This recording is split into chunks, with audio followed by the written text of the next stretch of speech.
Eh bien, les whales et les grosses institutions viennent de changer d'avis. On assiste actuellement à un bouleversement majeur sur le marché des crypto-monnaies et il faut que je vous informe de tout ceci.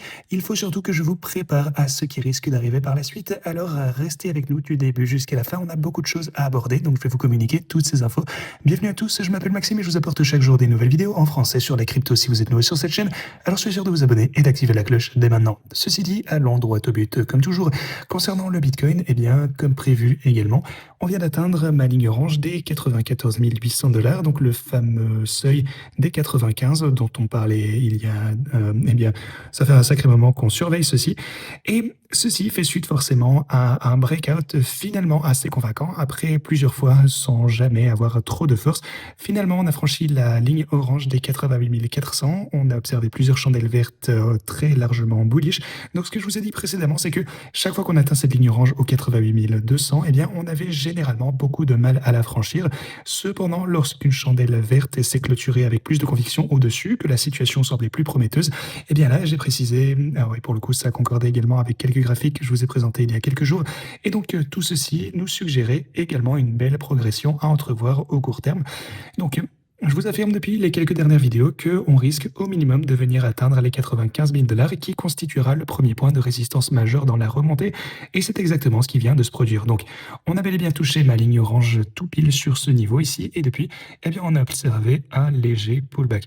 Alors, je pense pour le coup que le cours pourrait encore potentiellement progresser davantage parce que si vous regardez ceci, alors regardez ce graphe, on a les précédents sommets de ce côté, on a aussi la ligne orange des 95 000 $, et ensuite on a constaté un pullback assez significatif. Donc, à mon avis, encore une fois, tout bien considéré, je pense qu'il serait plus probable que la hausse se poursuive à partir d'ici parce que, eh bien bon, déjà pour le coup, on est en 2026, c'est l'année où, selon moi, on risque d'atteindre un nouveau all-time high. Bon, encore une fois, on n'est pas pressé, mais si cette hypothèse se confirme, donc à savoir un nouveau all-time high cette année, la hausse sera de toute façon inévitable. Par ailleurs, je sais qu'on rencontre une forte résistance ici, je vous en ai parlé depuis un sacré moment, donc on n'est pas à l'abri d'un pullback, mais la prochaine résistance, si on continue à monter, ce sera les 101 500 $. Donc, si on parvient à franchir la ligne orange, dépasser les 95 000 $, confirmer ce support et toujours voir de la force, eh bien, je pense qu'on risque d'assister à une forte progression assez rapide jusqu'aux 101 500 $. Donc, en résumé, pour moi, la situation est de plus en plus prometteuse actuellement. Ça fait un moment que je vous dis ceci, même si on n'est pas à l'abri d'un nouveau pullback, mais je ne vois aucune raison d'être pessimiste au moyen et plus long terme parce que je suis certain qu'on atteindra un nouveau all-time high en 2026. Mais voilà le problème.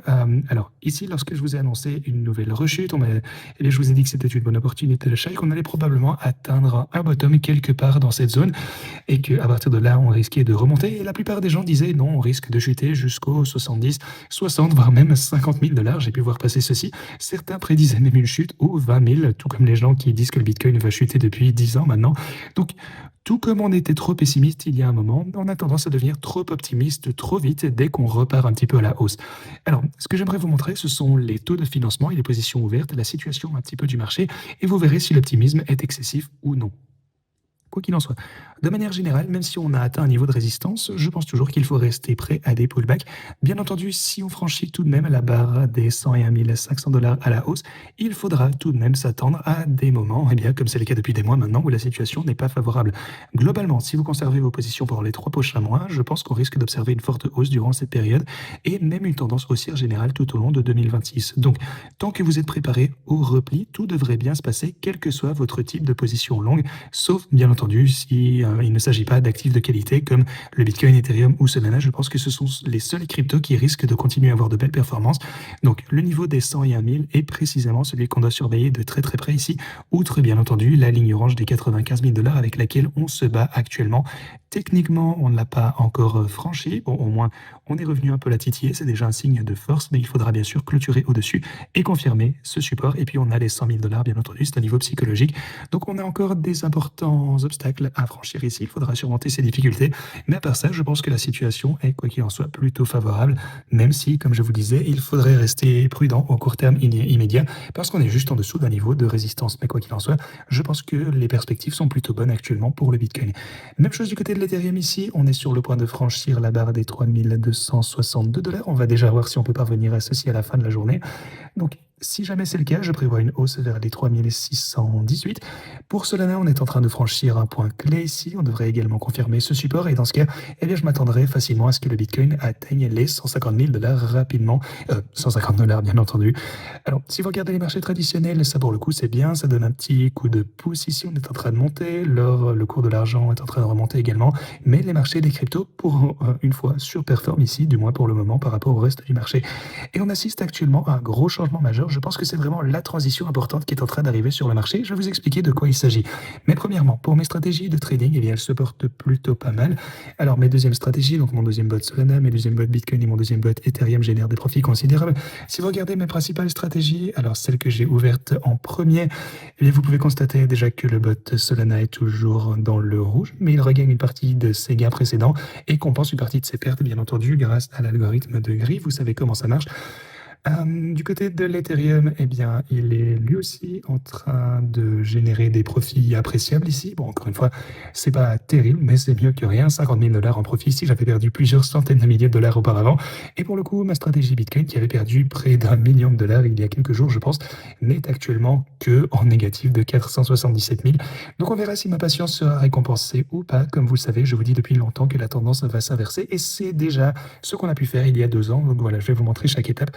On verra bien si c'est le cas. En tout cas, dites-moi dans les commentaires ce que vous en pensez. Est-ce que selon vous, ces positions vont pouvoir être rentables et que je vais, comme précédemment, pouvoir les clôturer en profit ou non? N'oubliez pas que je vous présente ces outils depuis des années et à chaque fois, lorsqu'on a été patient, même lorsqu'on a subi de grosses pertes, eh bien on a finalement fini par générer un gros profit. Donc on verra bien, je vous tiendrai bien sûr totalement au courant de ceci avec transparence. Alors, en vous parlant de ceci, alors j'aimerais vous présenter la compétition également. Mais donc, si vous souhaitez vous inscrire sur Pionex et utiliser mes stratégies de trading, sachez que tous ceux qui nous ont rejoints récemment ici pendant cette période de stagnation, eh bien, vous bénéficiez désormais de gains exceptionnels. Alors, si vous souhaitez utiliser mes bots de trading, inscrivez-vous sur Pionex via ce lien, réclamez vos bonus de dépôt juste ici, et ensuite vous trouverez les liens vers mes principales stratégies ici. Participez ensuite également au concours de trading en cliquant de ce côté, ça vous mènera juste là. Vous pourrez ensuite réclamer les bonus de dépôt, bien entendu, via ce deuxième lien. Donc tout d'abord, réclamez vos bonus de dépôt et puis cliquez sur rejoindre le concours de trading ici. Alors pour le coup, le classement actuel est toujours dominé par Mindcracker ici avec un gain de 1125%. C'est toujours absolument énorme. On a BP11 qui occupe toujours la deuxième place, suivi de Paul M. Donc le classement n'a pas changé depuis hier, donc avec un trading de Sui avec 261%. On verra qui sera finalement le vainqueur. Il ne vous reste que quelques jours, donc ne manquez pas ceci. Il est toujours temps pour participer, bien sûr. Pour le trading manuel, n'hésitez pas non plus à consulter Tabit. Cette plateforme est également mentionnée dans la description et elle vous permet d'effectuer des transactions manuelles. Bien entendu, de nombreux pays peuvent s'y inscrire. C'est tout l'attrait de cette plateforme, surtout si vous êtes en Europe, etc. Donc n'hésitez pas à l'essayer. Comme toujours, je tiens à préciser que rien de ceci ne constitue un conseil financier. Alors, concernant la grande transition actuelle, eh bien, on a un petit peu cherché à comprendre le comportement des institutions dernièrement. Est-ce qu'elles comptent acheter davantage? Est-ce qu'elles comptent vendre? Souvenez-vous, ce sont elles qui ont joué un rôle absolument déterminant, notamment sur les plateformes d'échange américaines comme Coinbase. Vous pouvez constater que la prime Coinbase a chuté dernièrement et ça signifie que les institutions se débarrassaient d'énormément de Bitcoin à l'approche de la fin de l'année. Mais ensuite, regardez ceci. Les institutions, eh bien, que s'est-il passé après? Elles ont commencé à acheter après la fin de l'année, presque exactement juste après. Elles ont commencé à acheter dès le début de l'année et continuent d'acheter régulièrement actuellement. Donc la décote s'est transformée en légère prime sur Coinbase, ce qui signifie qu'il y a actuellement plus d'achats que de ventes sur cette plateforme.